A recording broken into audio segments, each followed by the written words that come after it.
ceremonial pots. They had a purpose. These big pots had a purpose, and their purpose was for people to be able to wash their hands ceremonially before a meal and after a meal.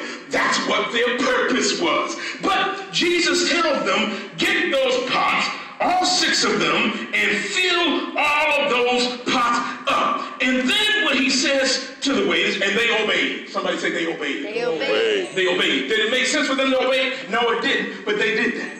It didn't make sense for them to obey, but they did what he said. And when they did what he said, they were participating in obedience. Hello, somebody. So they do what he says, and then, as if though that wouldn't make any sense, he then tells them, now, what's in there, I want you to take what's in there. You fill them with water. I now want you to take what's in there and take it to the head waiter and have him drink.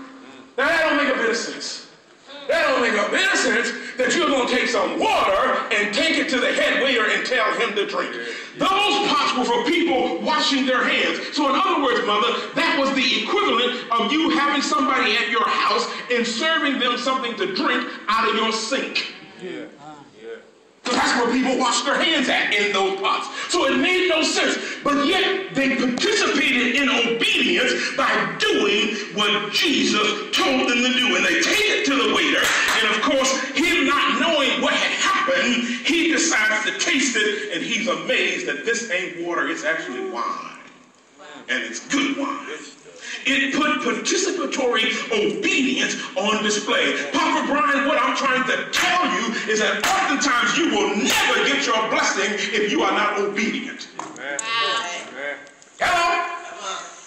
Time and time again, we cannot sometimes get to where we ought to get because we won't obey what we're told to do. And the Lord is saying to you, I'm trying to bless you. I'm trying to show you something that you have never seen. I'm trying